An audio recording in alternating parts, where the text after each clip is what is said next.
Bien, agradecerles por su asistencia a la mesa número 13, titulada Tecnología y Química. De todas maneras, una mesa interesante por las presentaciones que están programadas. Ojalá que podamos contar con la participación de las exposiciones que tenemos para hoy día. Vamos a hacer lo posible.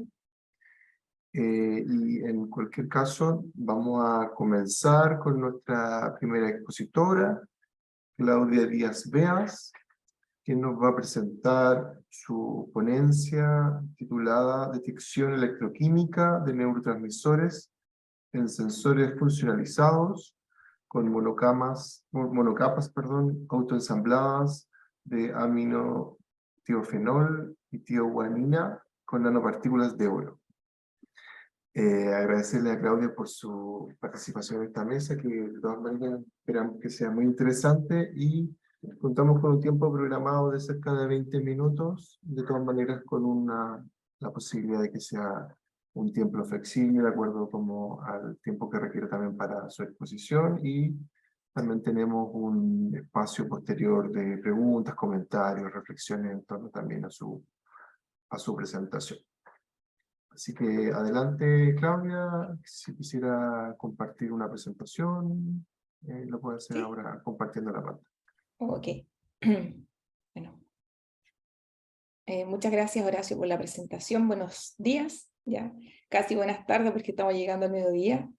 Mi nombre es Claudia Díaz, soy estudiante de magíster en química de la Facultad de Química y Biología, y actualmente me encuentro también simultáneamente haciendo un doctorado en química.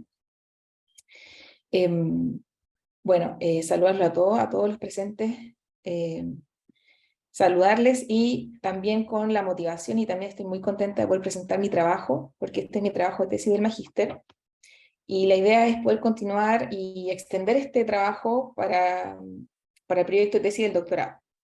Si bien es cierto, mi trabajo de tesis tuvo algunos inconvenientes porque mi magíster se desarrolló en época de pandemia, por lo tanto hubieron parte de algunas ideas que teníamos para este trabajo no se pudieron lograr llevar a cabo por el tema de que se retrasaron la llegada de algunos reactivos, estábamos con turnos en laboratorio, entonces fue un poco complicado, pero gracias a Dios se pudo sacar este trabajo adelante.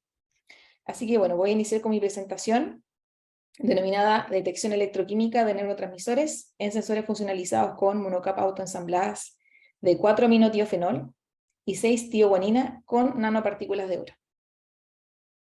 Bueno, como introducción, este trabajo inicia con el estudio de neurotransmisores, la elección de ellos, porque tenemos varios neurotransmisores, ¿cierto? Y elegí los neurotransmisores menos estudiados en comparación, por ejemplo, a la dopamina, que ha sido una molécula y un neurotransmisor muy estudiado. En este caso, estudié la epinefrina y la noradrenalina. Ambos son neurotransmisores mensajeros químicos que se encargan de regular procesos como del sueño, de la vigilia, procesos asociados a el aprendizaje, ¿cierto?, en nuestro organismo. Y ¿por qué el interés de estudiar los neurotransmisores? Porque también me llama mucho la atención el área de la neurociencia. Y sucede que estos mensajeros químicos, cuando se presentan niveles anormales, es decir, bajo los niveles normales que deberíamos tener en nuestro organismo, son un indicio de una detección temprana de algunas enfermedades como el Alzheimer y el Parkinson, o esquizofrenia, ¿ya? De hecho, se ha detectado, aquí podemos ver una imagen de un potencial electrostático del cerebro, que efectivamente cuando hay una disminución de neurotransmisores en el organismo, se traduce también a una disminución de la masa cerebral. Por lo tanto, aquí también hay un interés de alguna aplicación futura clínica para detectar tempranamente estas enfermedades. Si bien es cierto, estas enfermedades que mencioné tienen un origen multifactorial, pero sería muy interesante poder construir a futuro un sensor que pueda medir en tiempo real, así como los dispositivos de la diabetes, poder medir la cantidad o los niveles de neurotransmisores en fluido fisiológico, como en sangre, en fluido encefalorraquídeo, etc. Entonces de ahí nace el interés de poder hacer este estudio de detectar y cuantificar estos neurotransmisores. Ahora bien, existen muchas metodologías en la ciencia para poder detectar neurotransmisores. Por ejemplo, está la espectroscopía, a la fluorescencia, también puede ser por cromatografía, pero esos métodos son muy costosos y requieren de bastante tiempo en términos de tiempo de análisis. Por lo tanto, la metodología aplicada en este trabajo fue mediante la electroquímica. Detectar electroquímicamente estos neurotransmisores en soluciones hechas a partir de reactivos. Ahora, en el ámbito electroquímico hay un tema bastante importante, por lo que uno hace en electroquímica es tener la molécula en solución, insertar cierto el dispositivo, el sensor, que es un dispositivo que frente a una perturbación genera un cambio y eso se traduce en una detección de potencial eléctrico. Las moléculas tienen cierto potencial de oxidación, ya que es cuando la molécula pierde electrones. Y los potenciales de oxidación, es decir, a la energía en la que ocurre esta pérdida de electrones, tanto de la epinefrina como de la noradrenalina, el potencial de oxidación es el mismo, 0,2 volts.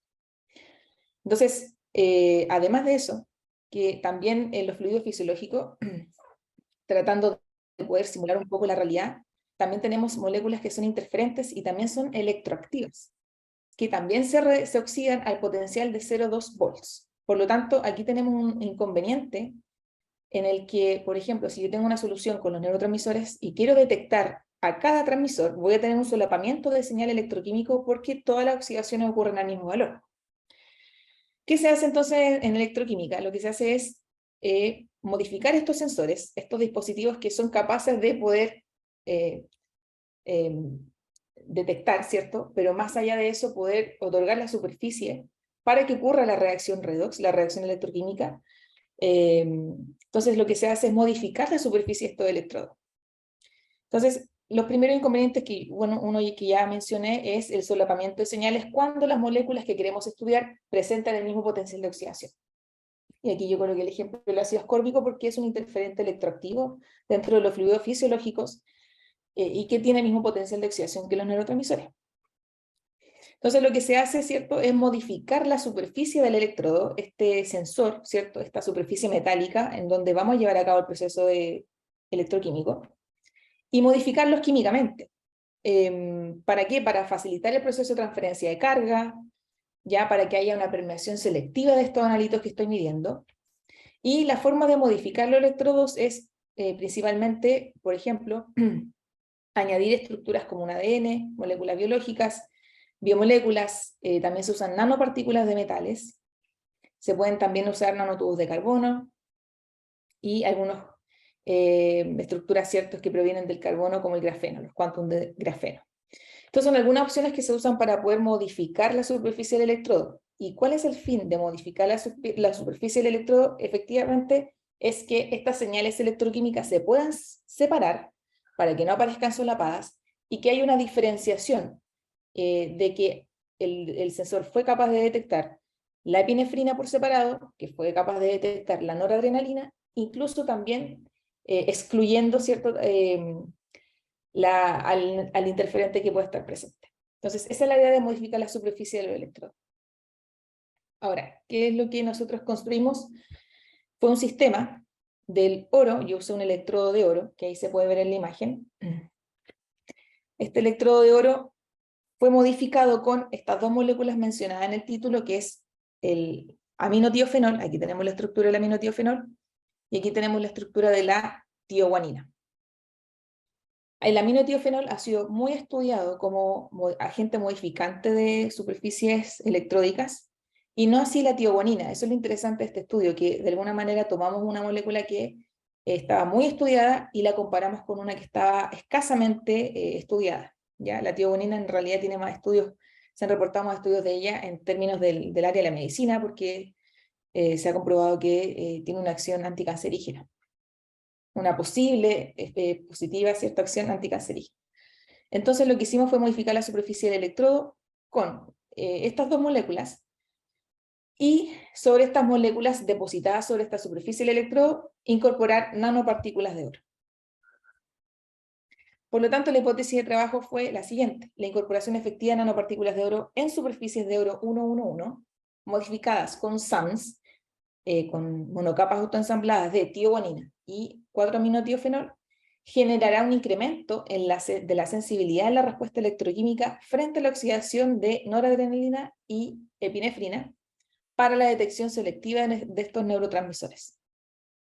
El objetivo general fue estudiar la formación de monocapas de las moléculas aminotiofenol y tiobonina para la funcionalización de estas con nanopartículas de oro en la detección electroquímica de epinefrina y noradrenalina, y con objetivos específicos, ¿cierto? El objetivo específico número 1 fue sintetizar nanopartículas de oro de tamaño controlado y caracterizarlas mediante microscopía TEM, UV visible y DLS.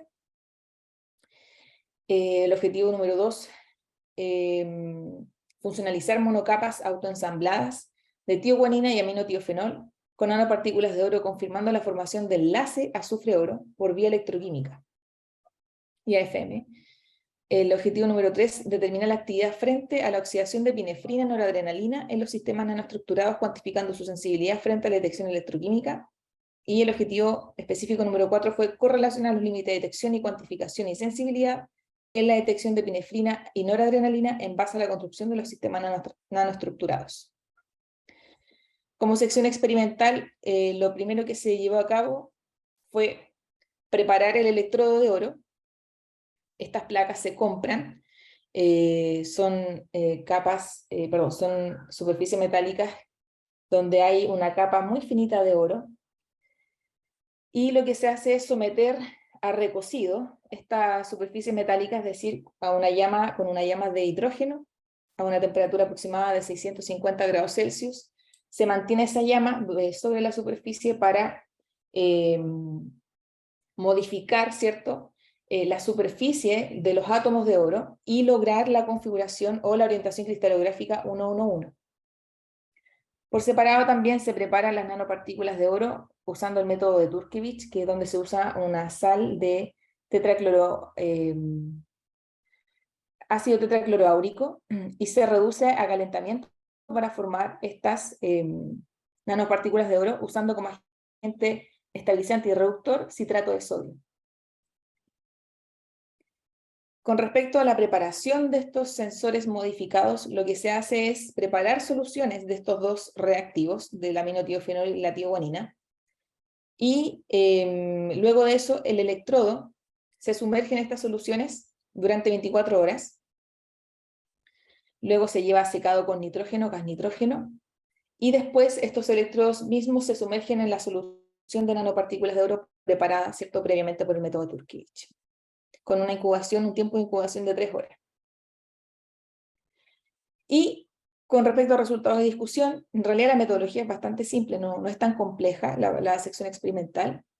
Sí hay harto análisis y resultados. Yo traté de resumir lo que más pude para esta presentación, tener más de tiempo. Lo primero que hicimos fue caracterizar las nanopartículas de oro. El objetivo número 1 decía que la idea era lograr un tamaño controlado, es decir, un tamaño que propicie, ¿cierto?, la actividad electrocatalítica en este estudio, ¿ya?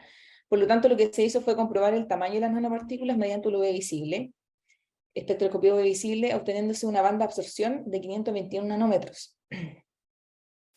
Esta banda de absorción, según teoría, ¿cierto?, concuerda con un tamaño de nanopartícula de 12 nanómetros de 12 nanómetros aproximadamente, ¿ya?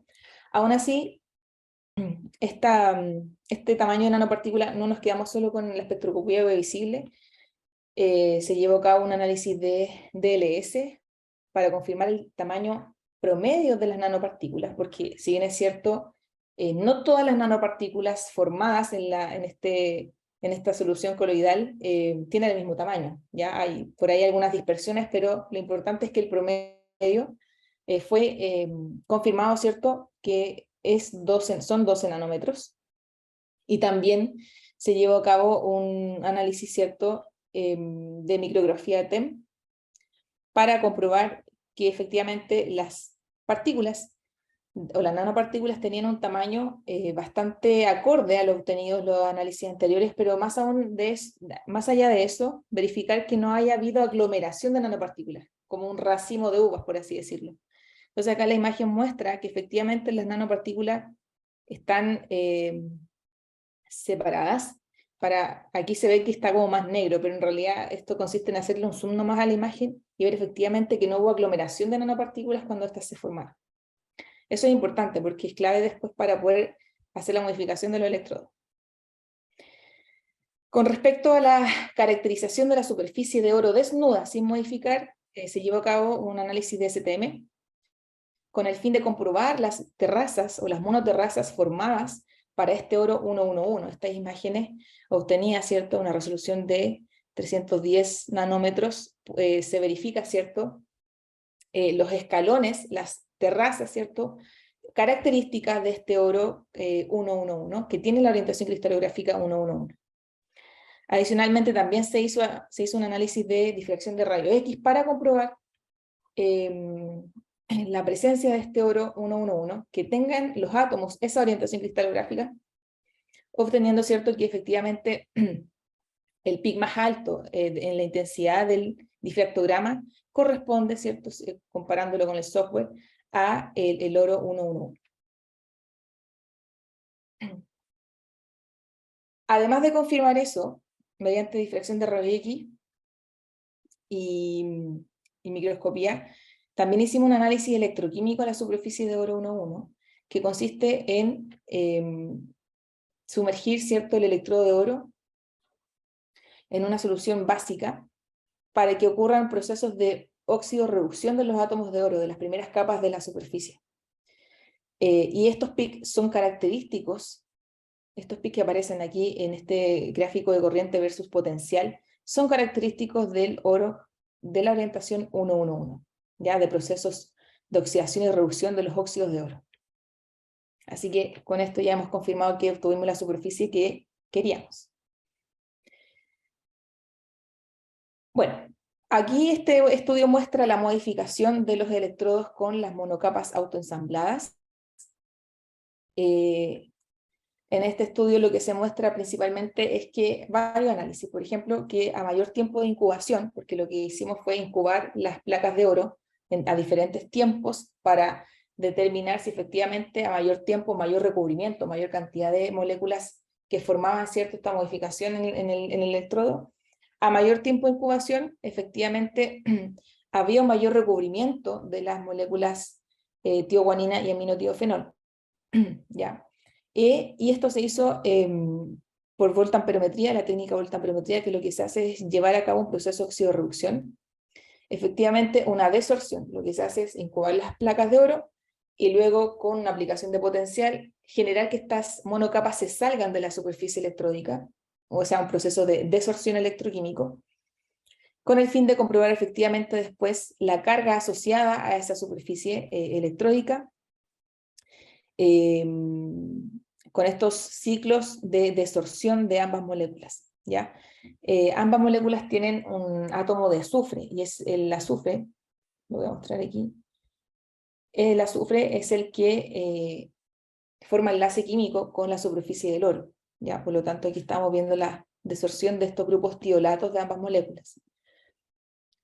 Esto también se llevó a cabo para poder obtener este estudio cinético, que a mayor tiempo de incubación, ¿cierto?, de estas moléculas, mayor cantidad de carga sobre la superficie electródica, o sea, mayor cantidad también de moléculas, y eso propicia una mayor área superficial electrocatalítica para el proceso de oxidación de los neurotransmisores que vamos a detectar más adelante. Se hizo también un análisis morfológico del sistema oro-SANS, es decir, oro, tioguanina, oro y aminotiofenol, con el fin de comparar esta superficie desnuda, sin modificar, con la superficie modificada. La espectroscopía de Raman dio algunas señales bastante interesantes. Las señales más interesantes que arrojó este análisis fue que efectivamente cuando el oro ya estaba modificado con ambas moléculas, ambas monocapas, aparece la señal asociada al azufre enlazado a la superficie electródica. Por lo tanto, aquí podemos comprobar que efectivamente las monocapas están sobre la superficie del oro y que efectivamente hubo una formación de monocapa para la modificación electródica. Eso es lo más relevante de este análisis. Y con respecto al comportamiento electroquímico en la detección de los neurotransmisores, aquí se comparan en la figura 16A y B la detección de epinefrina, y la figura 17A y B, la noradrenalina. En los 4 sistemas, en los 4 gráficos que se muestran acá, se compara la actividad de detección del oro desnudo, luego del oro solo modificado con las monocapas, y después el oro modificado con las monocapas y con las nanopartículas. Por lo tanto, se puede evidenciar que las señales, por ejemplo, para la epinefrina, la señal más fina, ¿cierto? O más prominente para la detección de este neurotransmisor fue el sistema que tenía la molécula de aminotiofenol y tenía las nanopartículas de oro. Acá en la figura 16b se comparan los voltamperogramas de la tioguanina y también con las nanopartículas de oro. Este análisis es súper interesante, como ya había mencionado que la tioguanina no era tan estudiada. Bueno, la tioguanina resultó ser un poquito más selectiva y quizás dio una mejor respuesta que en comparación a la tioguanina con las nanopartículas de oro. La idea de modificar con nanopartículas de oro también es propiciar el transporte electrónico entre este sistema. Por lo tanto, si la molécula por sí sola, sin nanopartículas de oro, puede hacerlo un poco mejor que el sistema con nanopartículas, eso habla muy bien de la molécula, es decir, que la molécula tiene un proceso de transferencia de carga bastante bueno. Y acá la noradrenalina muestra, cierto, que efectivamente con el sistema ATF, al parecer, no tuvo una mejor respuesta. La noradrenalina en realidad tuvo buena respuesta con el oro solo, ¿ya? Aquí también, bueno, hicimos varios análisis para seguir comprobando esto, más adelante vamos a poder definir bien eso. Y con el sistema de la tioguanina, o sea, con la monocapa de la tioguanina, sí hubo una muy buena respuesta, ¿cierto?, con las nanopartículas y la tioguanina para la noradrenalina. Ya en esta tabla 5 se resumen los datos, los potenciales de oxidación para ambos neurotransmisores. Y de todos los sistemas construidos, el sistema que tiene aminotiofenol responde muy bien a los potenciales de oxidación de la epinefrina, que son 0,23 volts, y hace una diferenciación para el potencial de oxidación de la noradrenalina, que es 0,359. Y eso es clave para poder discernir y discriminar entre ambos neurotransmisores que teóricamente se oxidan al mismo potencial. Bueno, estas son las curvas de calibrado para ambos neurotransmisores. ¿Ya? Lo positivo de esto es que a mayor incremento en la concentración, mayor corriente, mayor señal de corriente, por lo tanto los sistemas construidos sí responden bien al incremento en la concentración del neurotransmisor. Bueno, la anterior era para la epinefrina y estos son los datos para la noradrenalina. Y lo que hicimos después fue detectar estos neurotransmisores en presencia de ácido ascórbico, este interferente que existe también en los fluidos fisiológicos. Como resultado, ¿cierto? Se obtiene que en realidad no hubo una discriminación entre el neurotransmisor, entre la señal del neurotransmisor y del interferente. Ya hubieron señales solapadas, por ejemplo, en la figura A. Este es el voltamperograma cíclico de la epinefrina en presencia del neurotransmisor. Y en la figura B es el voltamperograma de onda cuadrada. Bueno, para ambos sistemas, el sistema modificado con el aminotifenol y el sistema modificado con la tioguanina, ¿ya?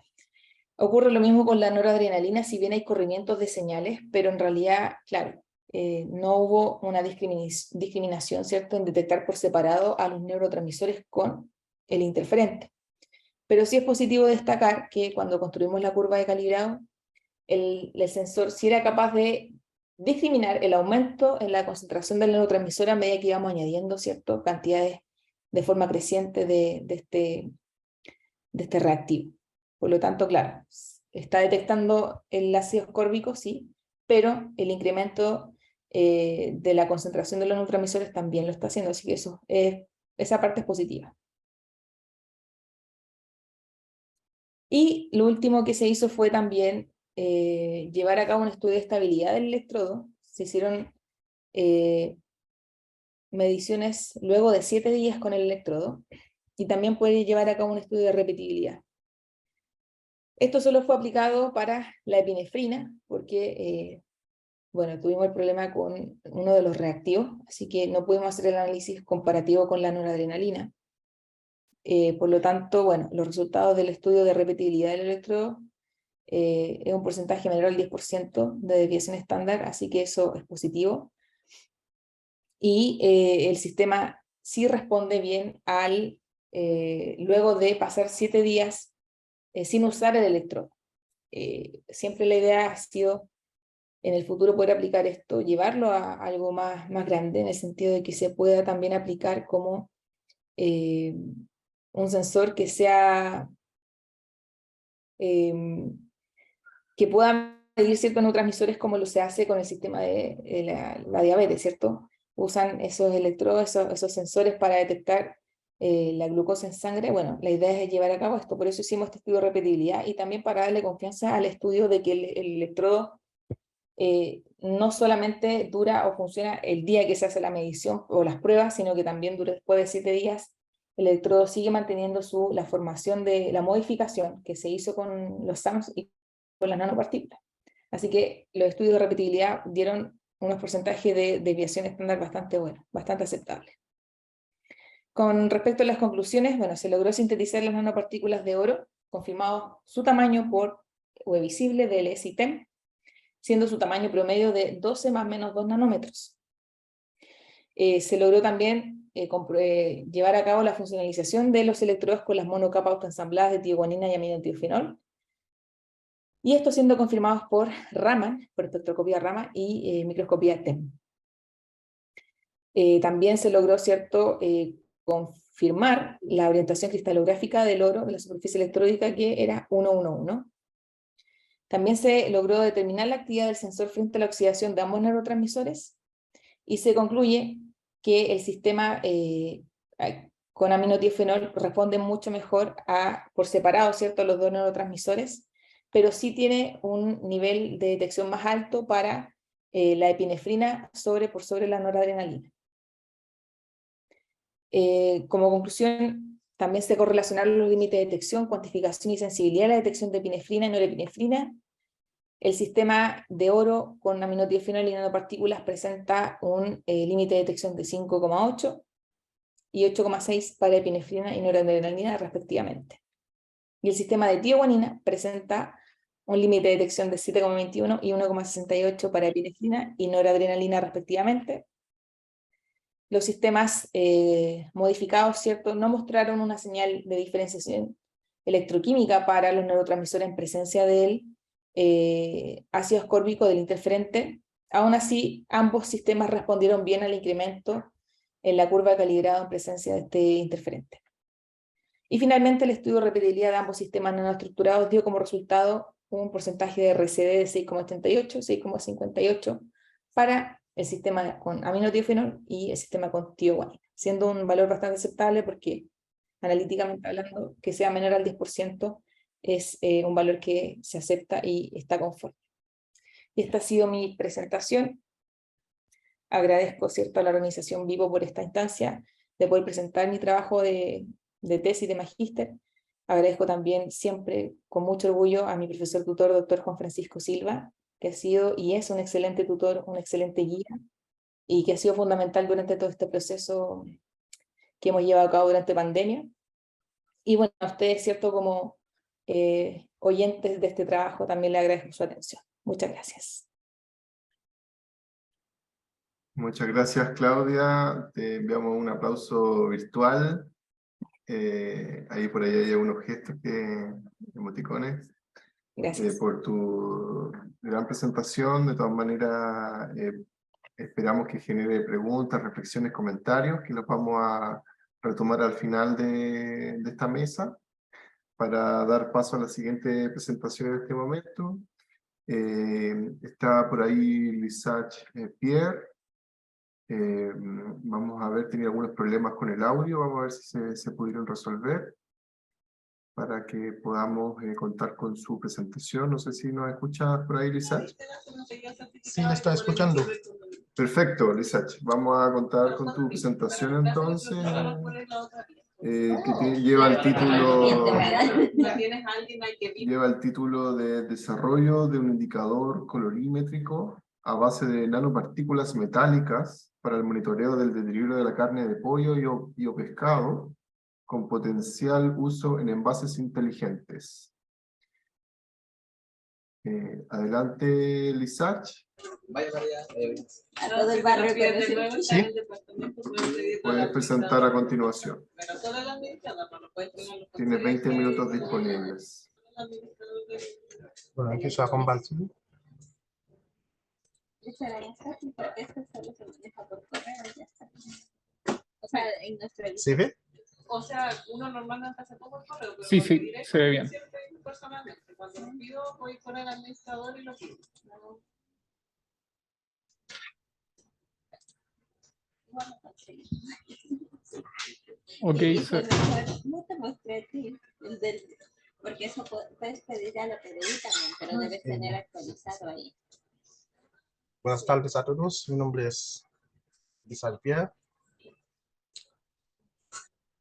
El objetivo de la actividad de hoy es presentar en este cuarto congreso de estudiantes y fiscales de posgrado mi trabajo titulado Desarrollo de un indicador colorimétrico a base de nanopartículas metálicas para el monitoreo del deterioro de la carne de pollo y pescado con potencial usos en envase inteligente.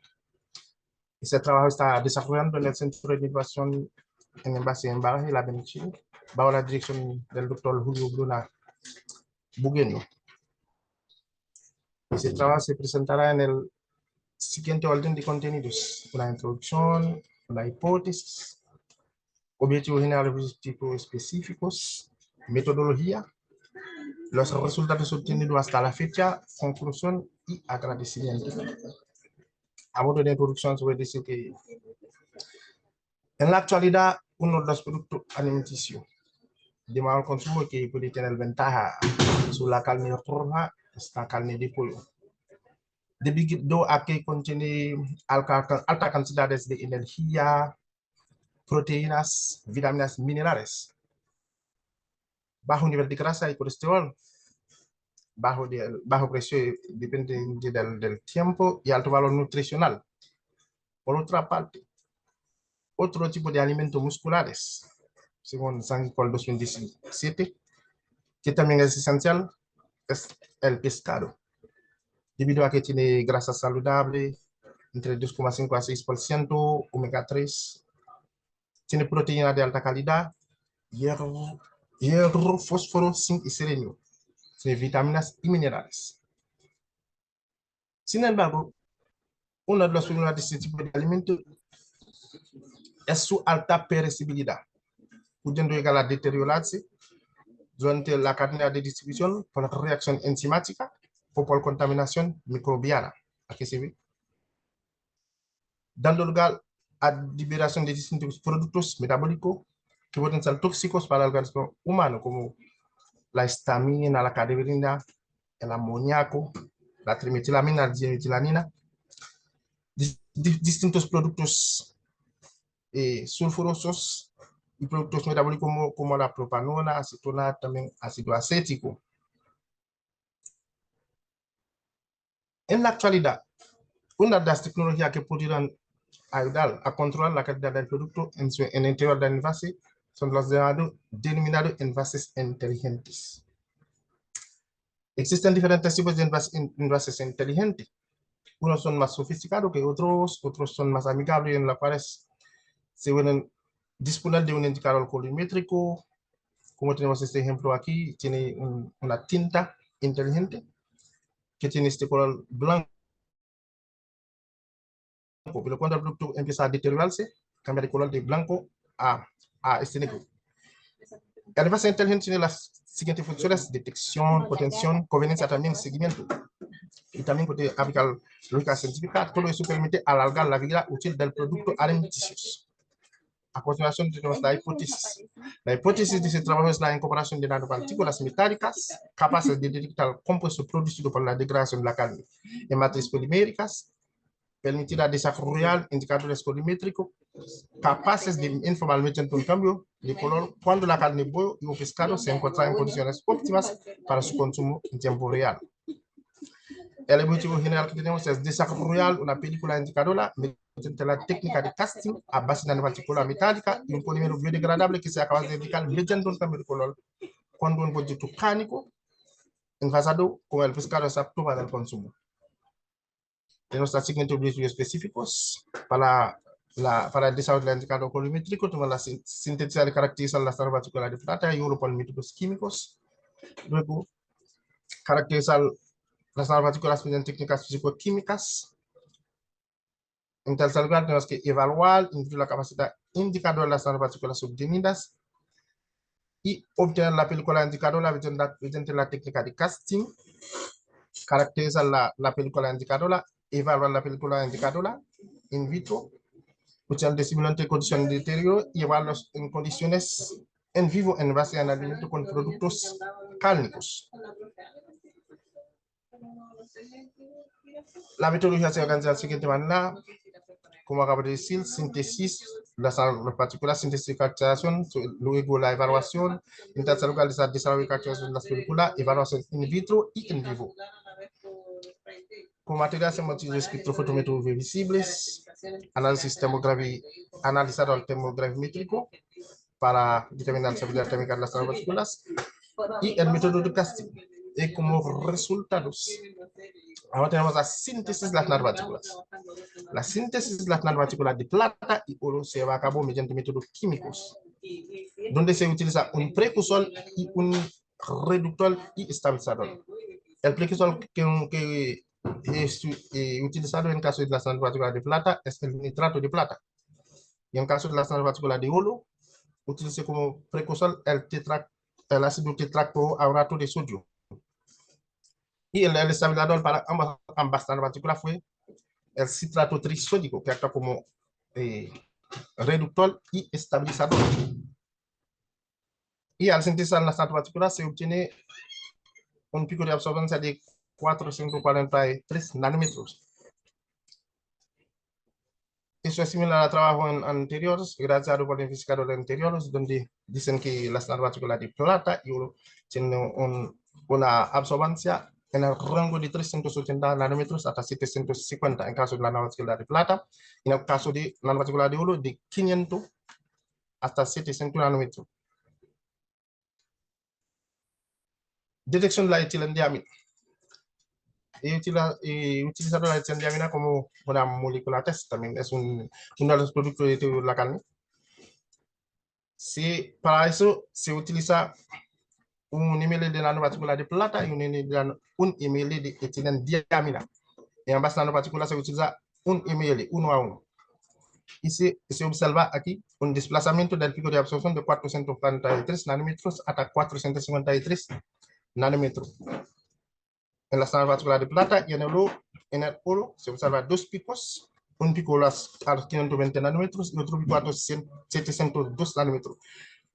Eso se indica que hay el contacto de las nanopartículas con la molécula, la test, que es el etilendiamina, produce agregación de las nanopartículas. Al formar la agregación de las nanopartículas se juntan, forman grupos nanopartículas de mayor tamaño. Al formar nanopartículas de mayor tamaño, eso produce un desplazamiento del máximo pico de absorbancia. Y en caso de las nanopartículas de plata, la nanopartícula de plata tiene una energía de distancia superficial muy alto.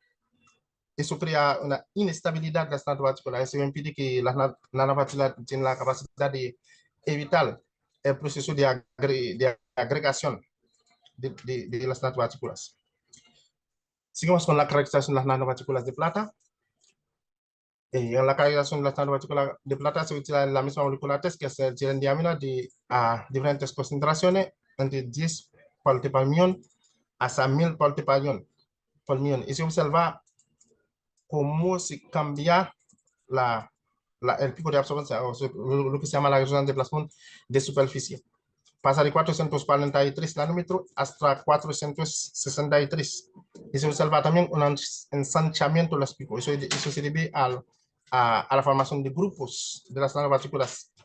Y cuando las nanopartículas de plata forman se agregan, se produce agregación en forma de racimo y caen en el fondo de los tubos. Eso conduce a la disminución de la absorbancia en ambas nanopartículas. En el caso de las nanopartículas de oro se observa 2 picos de absorción debido a la agregación también de las nanopartículas. Uno a los 520 y el otro hasta 700 nanómetros. Eso indica, eso también es una característica de la polidispersidad de las nanopartículas de oro. Por lo tanto, se puede concluir que es una nanopartícula anisotrópica, porque forma más de un pico. Acá es importante en ambas nanopartículas, la plata y el oro, la forma del pico es importante. Cuando el pico de absorción es estrecho, se puede predecir que se trata de una nanopartícula esférica, tiene forma esférica. Y cuando el pico se ensancha y cuando hay más de 2 picos también, porque el número de pico aumenta a medida que disminuye la simetría de las nanopartículas. Aquí en las nanopartículas de oro se observa que hay una disminución de la simetría de las nanopartículas, por lo que se forman tantos picos. También se estudia el efecto del pH en las nanopartículas de oro. Se va qué efecto tiene el pH en las nanopartículas de oro. El pH tiene efecto en el tamaño y en la estabilidad de las nanopartículas. En la presente investigación donde se usaba el pH de las nanopartículas de plata y de oro, la nanopartícula de plata es estable a un pH 6. Y la nanopartícula presenta un nivel de estabilidad en los medios ácidos 4, 6 y 7. Pero en medio ácido se observa que ambas nanopartículas, la plata y las nanopartículas de oro, se producen agregación. A pH 3 se produce alta agregación de las nanopartículas de plata. Y a las pH 8, 9 se forma agregación también de las nanopartículas. Se agrupan, se forman grupos. Eso indica la inestabilidad de estas nanopartículas a estos valores de pH. También el pH también determina a cierto nivel de tamaño, porque trabajos anteriores, investigadores han detectado que a pH 3 se usa la nanopartícula de grandes, en forma de bastones, y a pH 4 se usa nanopartícula de tamaño menor.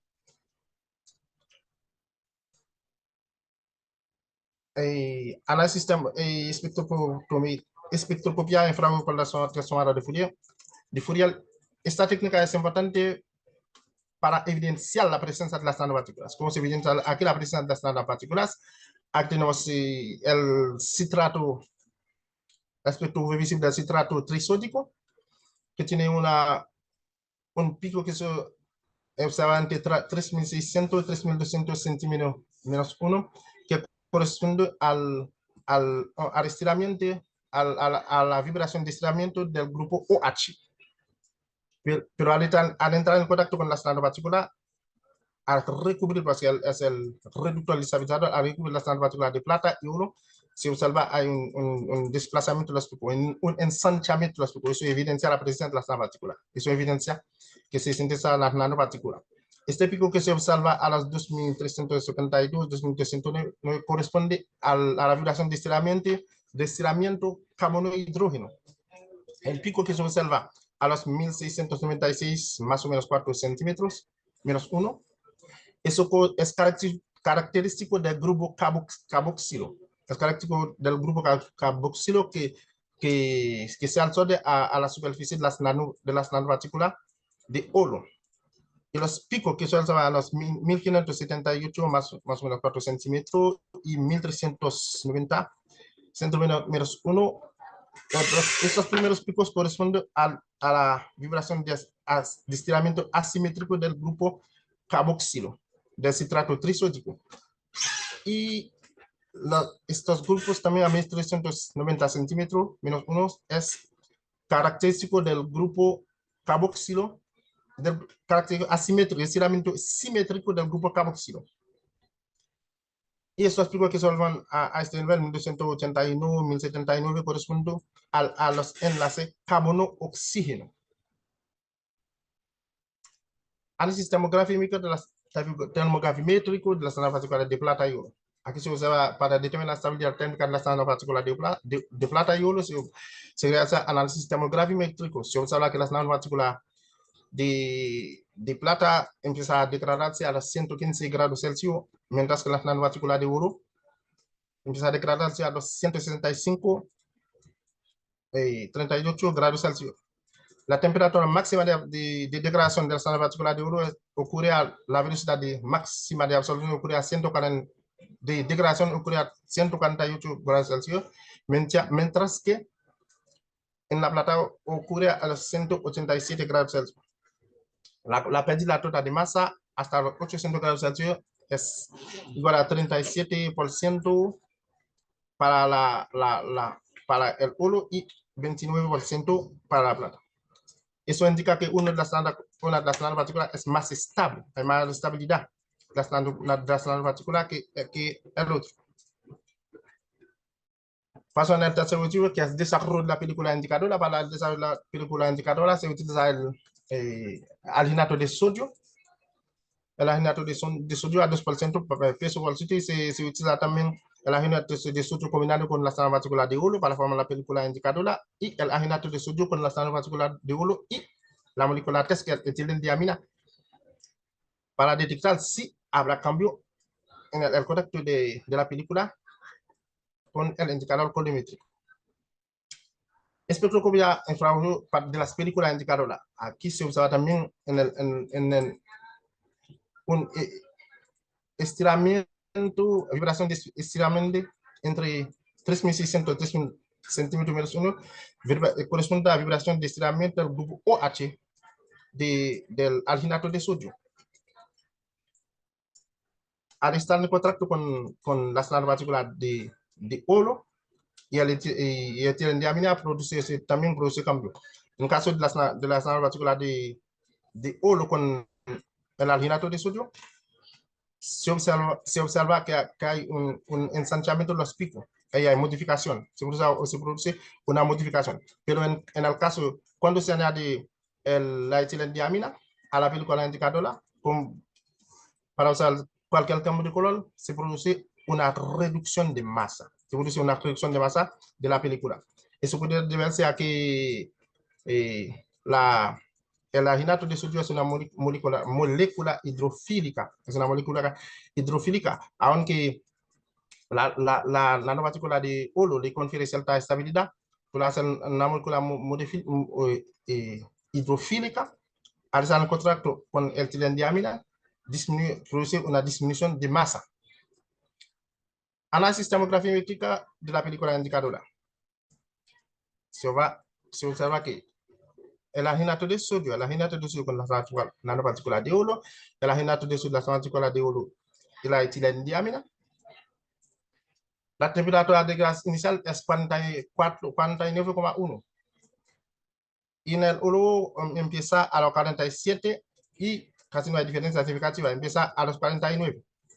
Pero se observa mayor pérdida de masa. Se observa mayor pérdida de masa en el caso del alginato de sodio. El alginato de sodio es una molécula que no soporta alta cantidad de calor, no puede soportar alta cantidad de calor, aunque aquí se observa que la nanopartícula de oro le confiere cierta estabilidad. Pero a pesar de eso, tiene mayor pérdida, 67,5% de su masa. En conclusiones, se puede decir que en los ensayos realizados en presencia de etilendiamina de 10 a 1000 partes por millón con nanopartículas de plata y 10 a 400 partes por millón con nanopartículas de oro, se observaron cambios de color en ambas nanopartículas que aumentaron progresivamente a medida que aumenta la concentración de la etilendiamina en la solución. Los resultados obtenidos de la evaluación in vitro hasta la fecha mostraron que ambas nanopartículas, plata y oro en solución coloidal, son capaces de detectar productos de deterioro de la carne, con una diferencia de color total de 42,6.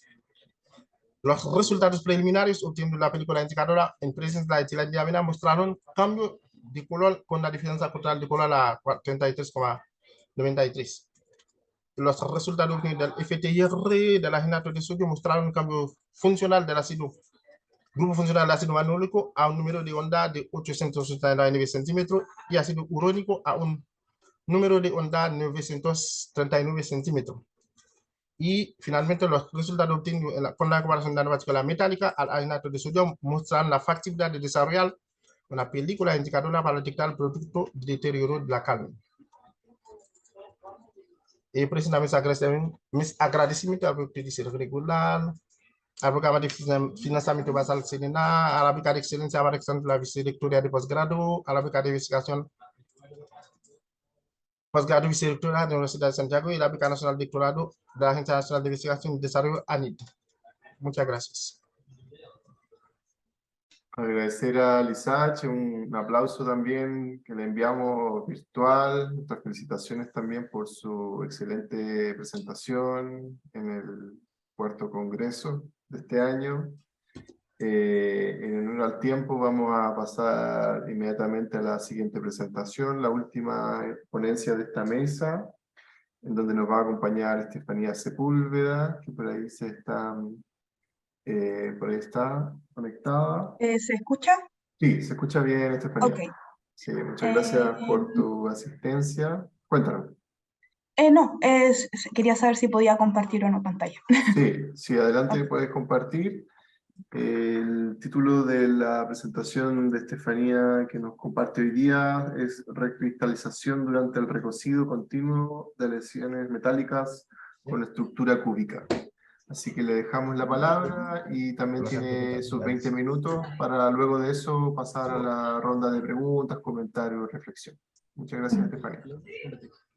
Ok, de forma general, el contenido de esta presentación, voy a hablar sobre algunos principios fundamentales, estado del arte, metodología, resultados preliminares y conclusiones.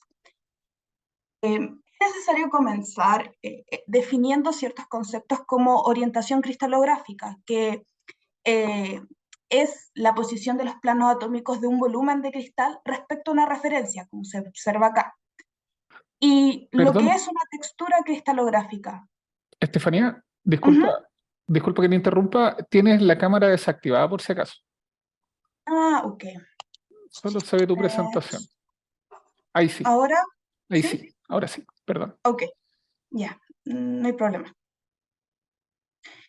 Y luego podremos definir lo que es la textura cristalográfica respecto a qué es un material con textura. Es cuando los cristalitos individuales ocupan orientaciones preferentes, como podemos observar en la figura de acá, donde todos los cristalitos están orientados, digamos, el plano base hacia en el plano TDRD.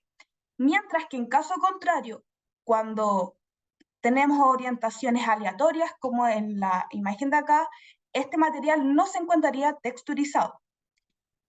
Entonces, desde ese concepto podríamos definir qué es una macrotextura y una microtextura. La macrotextura nos estamos refiriendo a cuando el material podemos analizarlo de forma general, una textura global.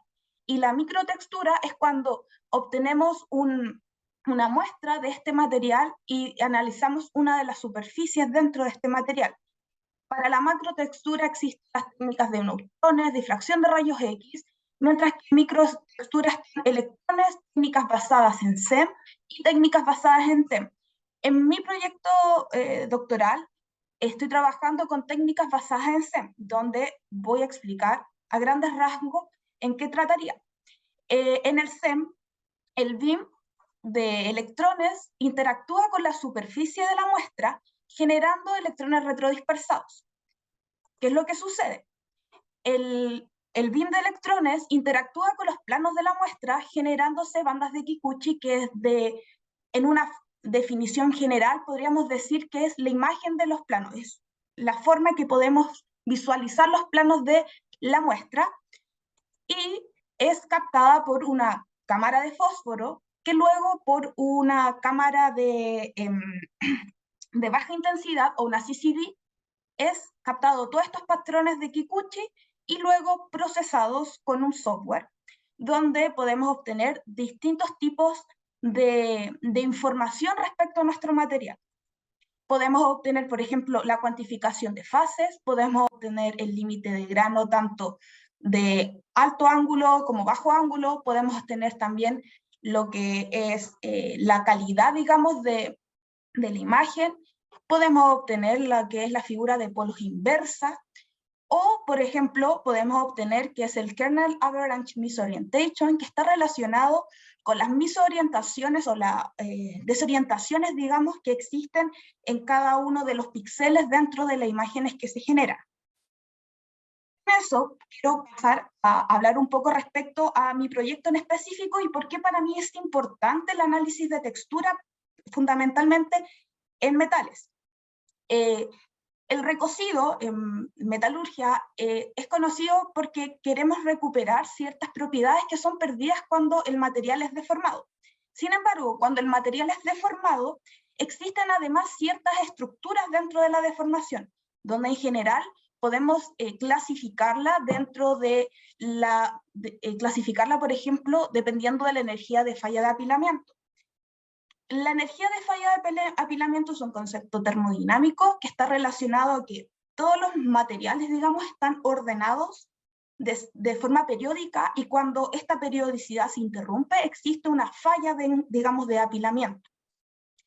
Y la energía de esto puede estar relacionado con la teoría de Gibbs, sin embargo, es un concepto termodinámico que no es tan fácil de... es relacionado a modelamiento o obtención por vía TEM. Sin embargo, a grandes rasgos, las estructuras que pueden generar, digamos, diferenciando con la energía de falla de apilamiento, dependiendo de si es baja, podemos tener la formación de twinning, debido a que cuando existe una baja energía de falla de apilamiento, no existen tantos planos de deslizamiento y por lo tanto el material tiende a generar twinings. Mientras que cuando tenemos una alta energía de falla de apilamiento podemos tener estructuras de células equiaxiales, que son cuando las dislocaciones del material se componen en una próxima diapositiva voy a mostrar aquí a lo que me refiero. Sin embargo, podemos observar de que el estado deformado en sí es un estado también complejo, por lo tanto, la evolución del estado deformado en el recocido, al aumentar la temperatura, estas distintas estructuras van a ir evolucionando de distintas formas. En el caso de la recuperación, que es la primera etapa dentro del recocido, existen movimientos de dislocaciones, donde existen principalmente la aniquilación y reordenamiento de la configuración a menor energía. Y podemos observar, por ejemplo, aquí a lo que me refería, células, que podemos observar que son, digamos, la composición de las dislocaciones en ciertos, como células, y sin embargo, cuando existe la recuperación, estas células desaparecen y existe una configuración de estructura mucho más clara. Luego, el siguiente paso de etapa del recocido está relacionado con la recristalización. Y es aquí en el punto donde podemos observar más claramente cómo las desorientaciones son muy importantes, digamos, para el proceso. Porque existen múltiples teorías respecto a cómo se genera la recristalización, pero voy a presentar en este caso una donde se puede observar más claramente lo que es referido a las desorientaciones del material. Entonces, podemos observar acá un subgrano original de la estructura antes que exista coalescencia. Luego, uno de los subgranos comienza a rotarse y luego podemos observar aquí una estructura de grano y finalmente esta estructura coalesionar. Es decir, existe la formación y migración del límite de alto ángulo impulsado por la energía almacenada. Además, en diferentes sistemas existen diferentes comportamientos a la cinética. Por ejemplo, podemos observar aquí para bajo o ultra bajo carbono cómo al aumentar la tasa de calentamiento, la temperatura de recristalización aumenta. Sin embargo, en otro sistema como el tántalo, podemos observar que al aumentar la tasa de calentamiento existe una disminución de la temperatura de la recristalización. Entonces aquí podemos observar dos distintos comportamientos que pueden deberse a el proceso de recuperación o el proceso de o la estructura de deformación en frío. Esto no está completamente clarificado, y también las texturas, ¿qué podemos decir respecto a ello? Las desorientaciones, como dije anteriormente, son importantes debido a que es un probable mecanismo de la nucleación, o sea, de la existencia de recristalización.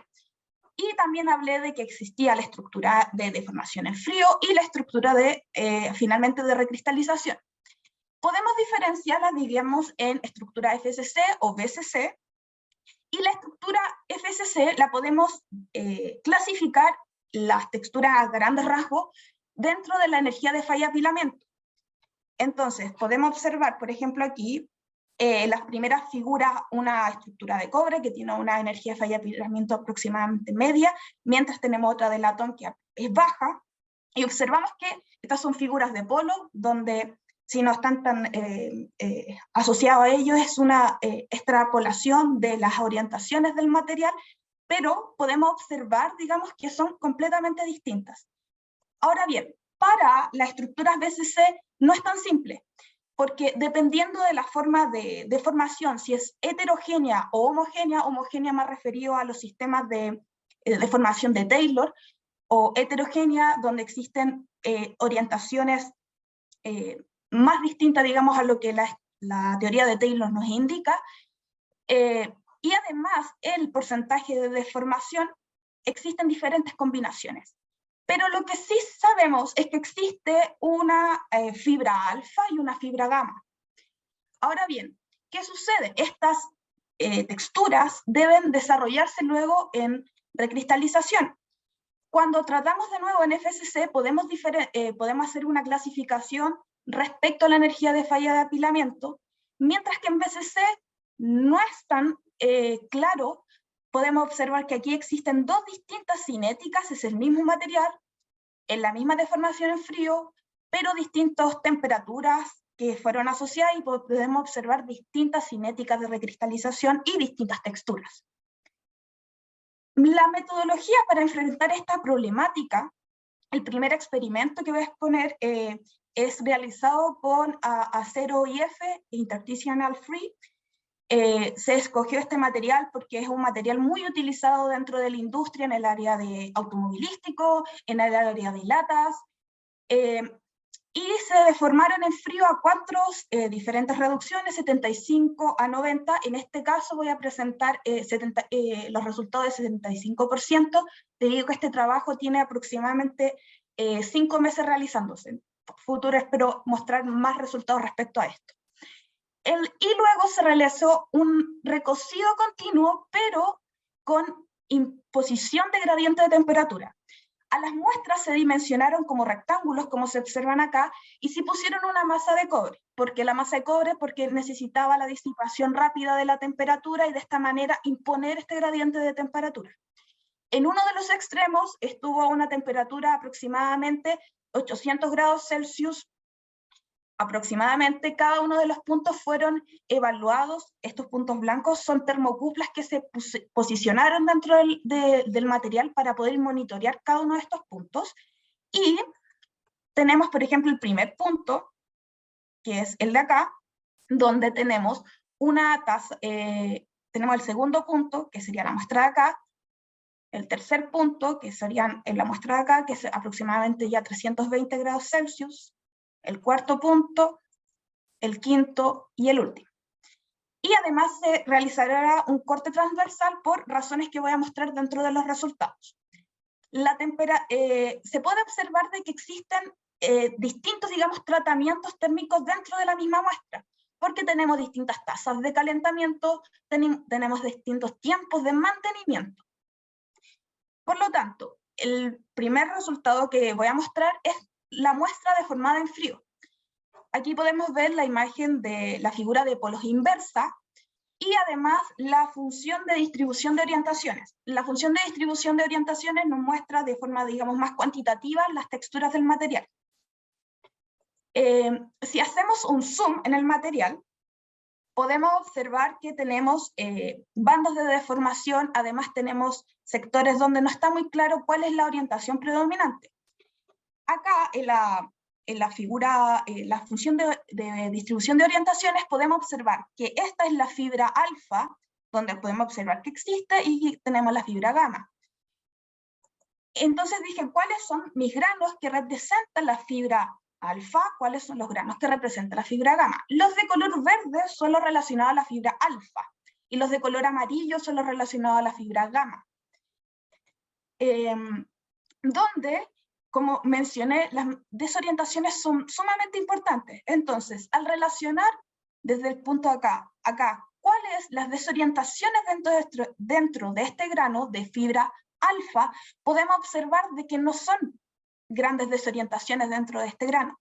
Sin embargo, si queremos observar las desorientaciones dentro del grano gamma, podemos observar de que sí existen grandes desorientaciones, incluso se pueden fijar en el ángulo, aquí va desde 0 a 10, mientras acá va de 0 a 60, incluso superpasan ciertos puntos al punto original.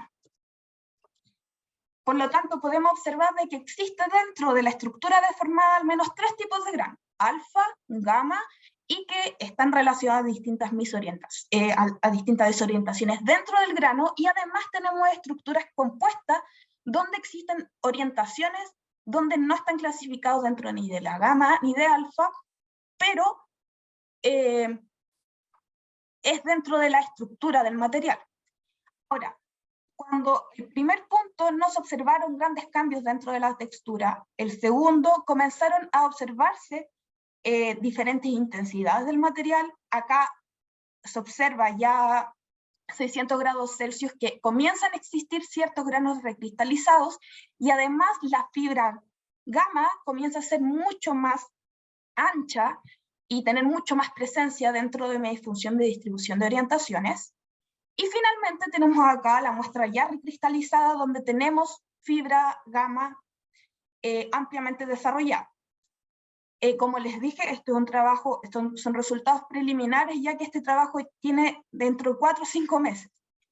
Pero las primeras conclusiones que se pueden obtener respecto al experimento son que las estructuras deformadas observan al menos 3 orientaciones de granos, donde está la orientación alfa, gamma y distintas orientaciones.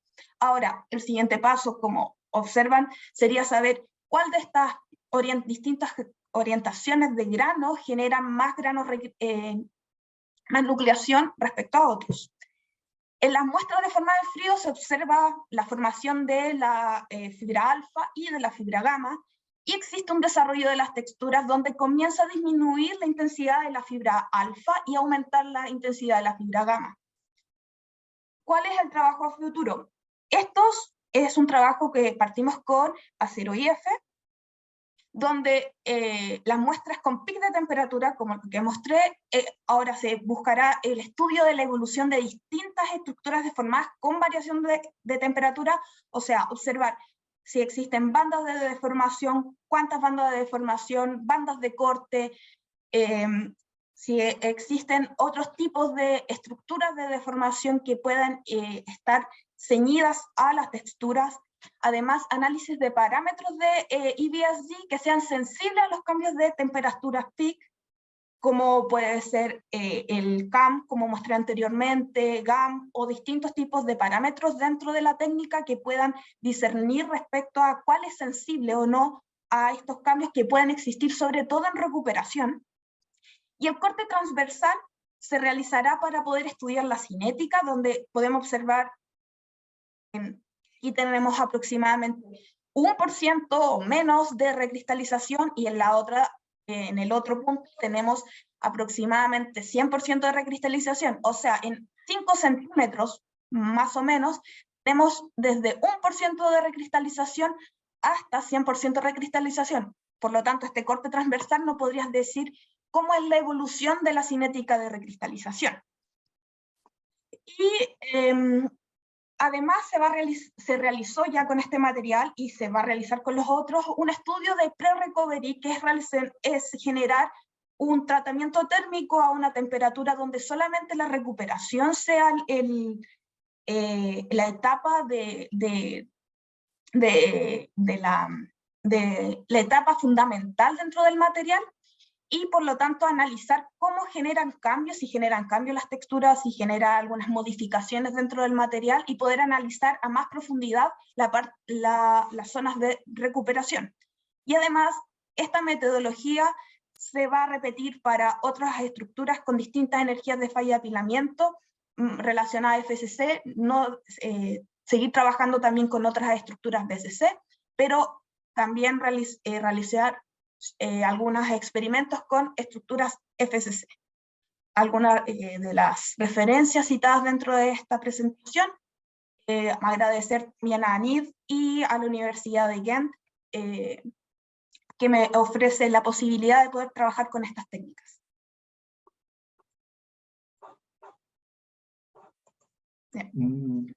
Damos un aplauso virtual también a Estefanía por su excelente presentación, agradecerles por su trabajo también, Estefanía, muy interesante lo que tú nos compartías, y de esta manera nos permites también consolidar las presentaciones de esta mesa, que recordándonos contamos con la presentación de Claudia Díaz, luego Lisa Chipier y Estefanía Sepúlveda, que nos permite culminar con estas 3 presentaciones de la mesa número 13. Ahora tenemos un espacio también, tenemos tiempo para hacer alguna ronda de preguntas, comentarios, reflexiones también con los y las asistentes que nos acompañan el día de hoy día. Por ahí me comentaban también que había interés también en algunos de los temas que estaban en esta presentación, entonces dar el espacio también a que puedan abrir sus micrófonos o compartir por el chat también algunas de sus preguntas o reflexiones. También si quisiera Claudia, Lisachi y Estefanía encender sus cámaras también para poder estar también ahí en contacto visual. ¿Hay alguna pregunta, comentario? Por ahí también quizás algunas preguntas que se pueden generar entre expositores y expositoras. También podría ser interesante de destacar.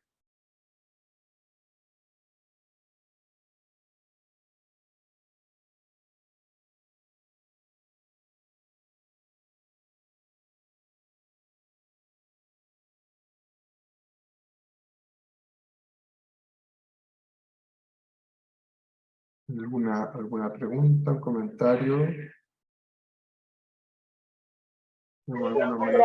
Sofía, sí, adelante. Yo quería comentar, igual que es un poco complicado.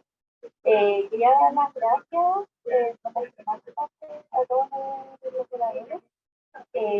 Bueno, a mí me interesaba mucho lo de las zonas particulares, lo del no puedo hacer, pero yo lo acompañé muy bueno ahí, tiene harto trabajo anterior, que claro, yo no había comprendido en el examen mucho cómo había saltado este experimento a poder ver todos estos parámetros que él tuvo que realizar ahora, porque decía, pero bueno, ¿de dónde sacó la inclinación? Porque ya lo habían utilizado antes y todo. Entonces, yo no tengo muchas preguntas porque me cuesta un poco la temática. Yo no, si bien trabajo en química y biología, de química no soy siempre así. Entonces, quería preguntarle a Claudia, si es que te estuviera, no sé, ¿podrías explicarme un poquito más del TEM, de las nanopartículas? Porque yo he visto TEM de nanopartículas y uno siempre les cree, pero dice como, no, esta partícula está muy bien. Y así como que uno ve, sí, está bien, pero ¿me podrías así como explicar visualmente esta imagen? Así como, ¿cómo tú sabes que esta es una nanopartícula de la que tú esperabas que fuera? ¿Es posible? ¿Sería así? ¿O solamente ustedes ven los parámetros, no sé, analizan la imagen después y ven como la cantidad de tamaño, centímetros que tiene que tener? ¿Cómo se hace este proceso? Sofía. Sí. Sí. Mira, no sé si es mi internet, pero me costó mucho entender lo que preguntaste. Creo que me preguntaste por el TEM. Lo que nosotros quisimos confirmar con el TEM, específicamente con respecto al análisis de nanopartículas, fue evidenciar si hubo aglomeración de nanopartículas. Por eso nosotros hicimos el TEM, porque si hubiese habido aglomeración de nanopartículas, que nosotros le llamamos como que se forma un racimo de uvas, no hubiese sido efectiva la incorporación de nanopartículas sobre la monocapa autoensamblada. Entonces lo que muestra la imagen, lo voy a volver a presentar, precisamente es que no hay aglomeración de nanopartículas. ¿Dónde está? Aquí.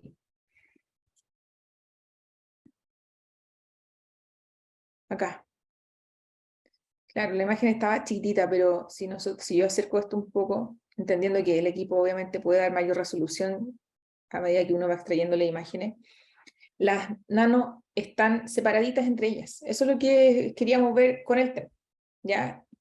Con el análisis de microscopía de transmisión electrónica. Entonces, eso verificamos principalmente, porque dependiendo de cómo se lleva a cabo la síntesis, puede pasar que se aglomeren las nanopartículas y eso obviamente anule la actividad electrocatalítica del sistema cuando éstas se incorporen sobre el electrodo.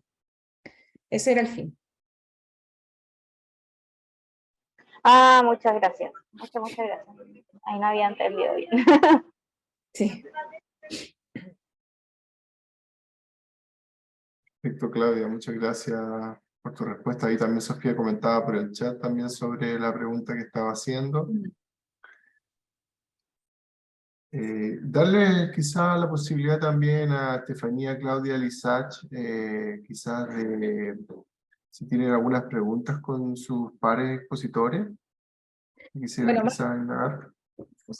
más que preguntas por mi parte, es que en realidad fueron bastante interesantes las presentaciones. De hecho, se ligan mucho con lo que yo estoy haciendo. Lo que presentó Estefanía tiene bastante relación con lo que yo hablé un poco de orientación cristalográfica de mi oro, de mi sustrato, y también con lo que mencionaba Lisach, los análisis de nanopartículas. En realidad fue bastante interesante porque así uno va también comparando, analizando y enriqueciendo también lo que uno ya sabe. Así que también agradecerle nomás a los chiquillos que por ahí también por los temas nos podemos entender un poquito más. Y bueno, ese es mi comentario final. Por ahí también hay una pregunta o comentario de María Fernanda Sosa. Adelante. Hola, ¿sí me escuchan? Súper bien. Bueno, estuvieron súper bien. Gracias a todos por sus presentaciones. Yo le tenía una pregunta a Estefanía. Eh, Quería preguntarte que por qué estás trabajando, o sea, cuál es el motivo por el que estás trabajando con los aceros IF y cuál sería una posible conclusión general a tu trabajo de doctoral. O sea, ¿qué estás buscando al final probar con todos estos ensayos? Ya. El acero IF se partió porque es una estructura, digamos que BCC, y no voy a tener una segunda fase que me pueda, digamos, generar cierta, digamos, dentro de los resultados que me puedas generar cierta poca claridad respecto a qué es lo que está sucediendo dentro de la misma fase. Además, lo que busca principalmente el estudio es poder analizar la parte de la recuperación y cuál es el efecto que tiene sobre la misma recristalización. Entonces, poder analizar desde el ámbito de orientaciones cristalográficas cómo pueden existir ciertas orientaciones particulares que puedan generar, por ejemplo, la aparición de ciertas componentes dentro de las texturas de recristalización, porque finalmente la textura de recristalización nos indica las propiedades finales del material. Por lo tanto, es fundamental saber la incidencia de esta, digamos, etapa que no está clarificada dentro de la literatura. Por eso se quiere además ver en otras distintas aleaciones, además del acero IF, observar en cobre, o quizás hay que analizar cuál es, digamos, el stock dentro de, para más fácil de acceder para poder realizar este estudio. Ya, súper. ¿Y cuál es? O sea, hablaste de cobre, ¿y has pensado en alguna otra? Puede ser el latón, que tiene energía de falla de apilamiento baja y es más accesible de poder adquirir. El estudio está enfocado, digamos, en estructuras cúbicas, por lo tanto, titanio o otro tipo de estructuras no están pensadas dentro del estudio. Y además, bueno, la hipótesis fundamental es poder, luego de obtener toda esta información respecto a la incidencia de las orientaciones, cómo afectan dentro de la cinética, y la cinética relacionarla además con la energía de falla de apilamiento. Y entonces es un estudio, digamos, microestructural y además de texturas. Ya, súper, súper. Quiero seguir viendo tus resultados. Excelente. De todas maneras, ahí dejarles también ahí en contacto también si quisieran establecer ahí vínculos también, aprovechar también la instancia de compartir sus correos, contactos también para poder también complementar, como decía Claudia, también sus saberes, sus investigaciones también, que puede ser también un elemento importante también de estos espacios también de encuentro, ¿no? ¿Alguna otra preguntas, comentarios? Lisach. Agradezco, ¿me escucha? Sí, te escuchamos. Agradezco a cada uno de ustedes por sus presentaciones, fue muy buena, sobre todo la presentación de la Claudia Díaz, que tiene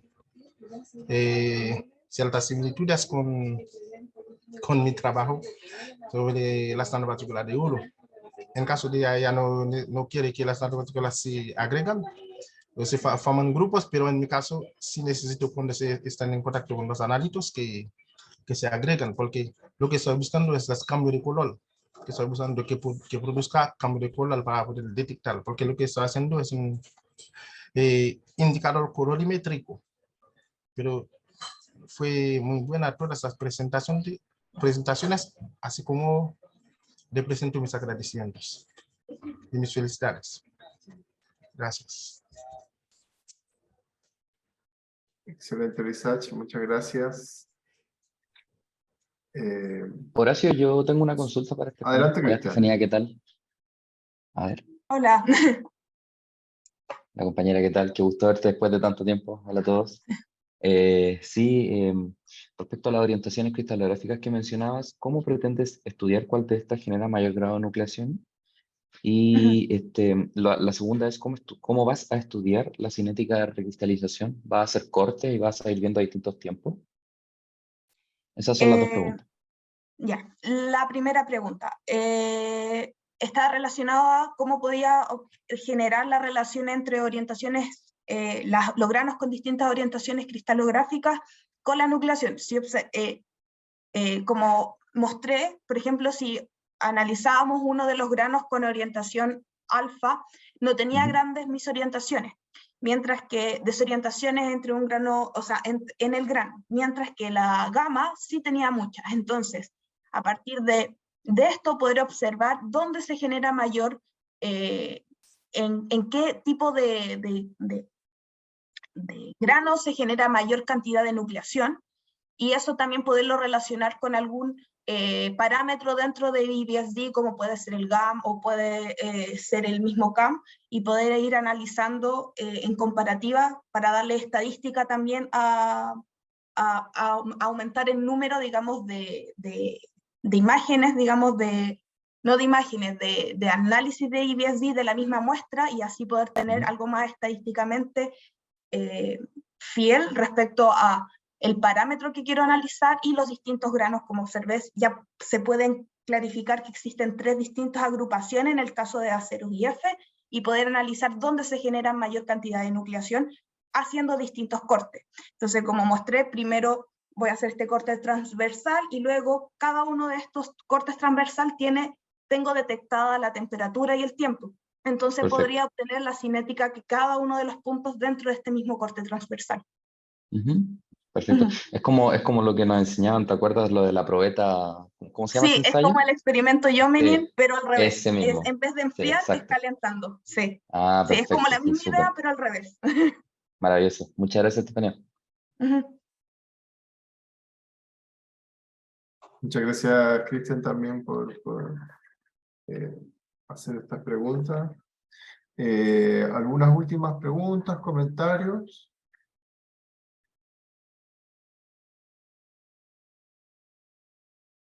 Yo quisiera quizás darle la palabra también a las expositoras y el expositor para que puedan dar algunos comentarios finales para cerrar esta mesa, y si pudieran indagar también brevemente para aquellos que no somos del área, en términos de la aplicación, de la aplicabilidad, digamos, de estas investigaciones, en dónde se puede aplicar, dónde se pueden ver, digamos, los aportes que están haciendo ustedes en términos de las investigaciones. Por ahí Claudia hablaba de la aplicabilidad en medicina, también con algunas enfermedades, por ahí Sach también lo comentó. Si pudieran como agregar como esas ideas también, y también dar algunas palabras para terminar la mesa. No sé si quiere partir Claudia. Sí. A ver. Ok. ¿Se escucha bien? Sí, súper bien. Ya. Bueno, claro, el tema mío tiene ese foco que espero, bueno, llevarlo a cabo durante el programa de doctorado. Por ahí estamos viendo en qué innovar con el profesor Juan Francisco, o si seguir la misma línea, pero la idea es como aportar para ese fin, ¿ya?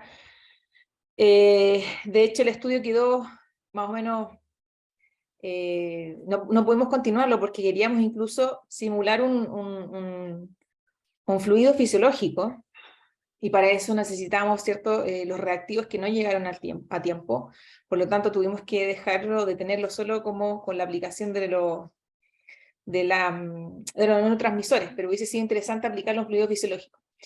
Bueno, esa es la aplicabilidad principalmente que le estamos dando, el tema de la medicina, porque no solo el Alzheimer, el Parkinson, la esquizofrenia, son enfermedades que tienen un origen multifactorial, pero que sí también se liga mucho el tema de los niveles anormales en el organismo de los neurotransmisores. Ese es como el objetivo. Y con respecto a la instancia, agradecer a todos quienes están organizando y que van a seguir quizás las mesas más lo que queda, porque es una instancia bastante enriquecedora poder compartir los trabajos, y también a uno también le ayuda a decir, chuta, uno presenta y dice, bueno, me faltó esto, entonces también uno también va mejorando continuamente al escucharse, al presentar y también al escuchar los otros trabajos. De cada Absolutamente. trabajo, de cada presentación tomé ideas que dije, bueno, lo bueno se copia, y así también para poder aplicarlo. Así que le agradezco también a Lisach, a Estefanía, que hayan presentado sus trabajos que son de mi área también, y a cada uno de ustedes también por escucharme. Así que muchas gracias. Muchas gracias, Claudia, por tus palabras y por tu exposición hoy día. De todas maneras, nos quedamos con lo que tú nos comentas.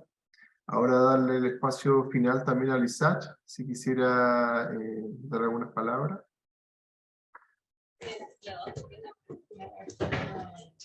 Bueno, en el caso